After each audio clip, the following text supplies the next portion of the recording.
ಕಲಬುರಗಿಯಲ್ಲಿ ಹೆಂಡತಿ ಕಿರುಕುಳಕ್ಕೆ ಬೇಸತ್ತು ಗಂಡ ಆತ್ಮಹತ್ಯೆಗೆ ಶರಣಾಗಿರೋದು 30 ವರ್ಷದ ರಾಕೇಶ್ ಆತ್ಮಹತ್ಯೆ ಮಾಡಿಕೊಂಡಿರುವಂತಹ ಪತಿ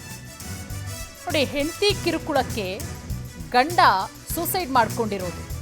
30 ವರ್ಷದ ರಾಕೇಶ್ ಆತ್ಮಹತ್ಯೆ ಮಾಡಿಕೊಂಡಿರುವಂತಹ ವ್ಯಕ್ತಿ ರಾಕೇಶ್ನ ಕುಟುಂಬಸ್ಥರ ಆಕ್ರಂದನ ಮುಗಿಲು ಮುಟ್ಟಿದೆ ಕಲಬುರಗಿ ನಗರದ ಮಹಾದೇವಿ ಕಾಲೋನಿಯಲ್ಲಿ ನಡೆದಿರುವಂತಹ ಘಟನೆ ಇದು ಕುಳಗೇರಿ ಗ್ರಾಮದ ಮೇಘ ಜೊತೆ ಮದುವೆಯಾಗಿತ್ತು 3 ತಿಂಗಳ ಹಿಂದೆ ರಾಕೇಶ್ ಹಾಗೆ ಮೇಘ ಇಬ್ಬರ ಮದುವೆಯಾಗಿರುತ್ತೆ ಅತ್ತೆ ಮಾವನಿಗೆ ಅಡುಗೆ ಮಾಡೋದಕ್ಕಾಗಲ್ಲ ಅಂತ ಮೇಘ ಹೇಳ್ತಾರಂತೆ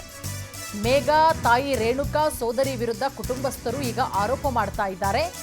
3 ಜನ ಸೇರ್ಕೊಂಡು ರಾಕೇಶ್ ತಂದೆ ತಾಯಿಗೆ ಜೀವ ಬೆದರಿಕೆ ಹಾಕಿದ್ರಂತೆ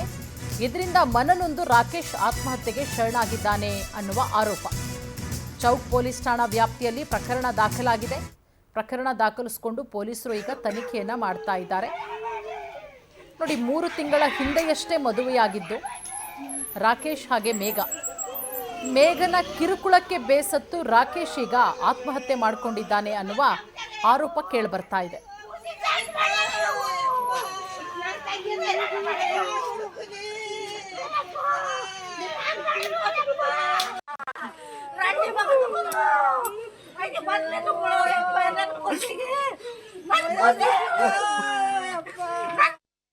ಈ ಬಗ್ಗೆ ಮತ್ತಷ್ಟು ಮಾಹಿತಿ ಕೊಡ್ತಾರೆ ನಮ್ಮ ಪ್ರತಿನಿಧಿ ಅನಿಲ್ ಸ್ವಾಮಿ ಪತ್ನಿ ಕಿರುಕುಳಕ್ಕೆ ಬೇಸತ್ತು ಪತಿ ಆತ್ಮಹತ್ಯೆ ಮಾಡಿಕೊಂಡಿದ್ದಾರೆ ಅನ್ನುವ ಆರೋಪ ಕೇಳಿಬರ್ತಾ ಇದೆ ಸದ್ಯಕ್ಕೆ ಈ ಪ್ರಕರಣಕ್ಕೆ ಸಂಬಂಧಪಟ್ಟಂತೆ ಪೊಲೀಸರ ತನಿಖೆ ಯಾವ ರೀತಿ ಆಗ್ತಾ ಇದೆ ಅನಿಲ್ ಸ್ವಾಮಿ ಪೂರ್ಣಿಮಾ ಇತ್ತೀಚೆಗಷ್ಟೇ ಬೆಂಗಳೂರು ನಗರದಲ್ಲಿ ಏನೊಂದು ಪತ್ನಿ ಕಿರುಕುಳಕ್ಕೆ ಬೇಸತ್ತು ಏನೊಂದು ಟೆಕ್ಕಿ ಅತುಲ್ ಎಂಬಾತ ಏನು ಆತ್ಮಹತ್ಯೆ ಮಾಡಿಕೊಂಡಿದ್ದರು ಇಂತಹ ಪ್ರಕರಣಗಳು ರಾಜ್ಯದಲ್ಲಿ ಪದೇ ಪದೇ ಮರುಕಳಿಸಿತ್ತು ಅಂತ ಹೇಳ್ಬೋದು ಪತ್ನಿಯ ಕಿರುಕುಳದಿಂದ ಬೇಸತ್ತು ಇದೀಗ ಕಲಬುರಗಿ ನಗರದಲ್ಲಿ ಯುವಕನೊಬ್ಬ ಆತ್ಮಹತ್ಯೆ ಮಾಡಿಕೊಂಡು ಹೇಳ್ಬೋದು ಯಡ್ರಾಮಿ ತಾಲೂಕಿನ ಕುಳಗೇರಿ ಗ್ರಾಮದ ಮೇಘಾ ಜೊತೆ ಏನು ರಾಕೇಶ್ ಬಿರಾದರ್ ಎಂಬಾತ ಯುವಕ ಇದ್ದಾನೆ ಕಳೆದ 3 ತಿಂಗಳಷ್ಟೇ ಮದುವೆ ಆಗಿದ್ದರು ಇದೀಗ ಏನೊಂದು ಪತ್ನಿ ಮದುವೆ ಆದಾಗಿನಿಂದ ಪತಿ ರಾಕೇಶ್ಗೆ ನಿತ್ಯವೂ ಕಿರುಕುಳ ಕೊಡ್ತಿದ್ದಾರೆ ಅಂತ ಒಂದು ಆರೋಪ ಕೂಡ ಕೇಳಿಬಂದಿದೆ ಈ ಹಿನ್ನೆಲೆಯಲ್ಲಿ ಇದರಿಂದ ಮನನೊಂದು ಇಂದು ಬೆಳಗ್ಗೆ ರಾಕೇಶ್ ಬಿರಾದರ್ ತನ್ನ ಮನೆಯಲ್ಲಿಯೇ ಆತ್ಮಹತ್ಯೆ ಮಾಡಿಕೊಂಡಿದ್ದಾನೆ ಆತ್ಮಹತ್ಯೆಗೆ ಪತ್ನಿ ಏನೊಂದು ಬೇಕಾ ಇದ್ದಾಳೆ ಆಕೆ ಮತ್ತು ಆಕೆಯ ಕುಟುಂಬಸ್ಥರೇ ಕಾರಣವಂತ ಏನೊಂದು ಆರೋಪ ಕೂಡ ಕೇಳಿಬಂದಿದೆ ಹೀಗಾಗಿ ಈ ಬಗ್ಗೆ ನಗರದ ಚೌಕ್ ಠಾಣೆ ಪೊಲೀಸರು ಪ್ರಕರಣ ದಾಖಲಿಸಿಕೊಂಡು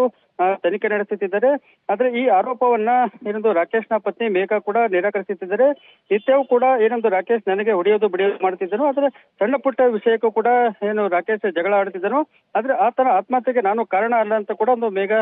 ಹೇಳಿದಾಳೆ ಪೂರ್ಣಿಮಾ ಅನಿಲ್ ಸ್ವಾಮಿ ತಮ್ಮೆಲ್ಲ ಮಾಹಿತಿಗಾಗಿ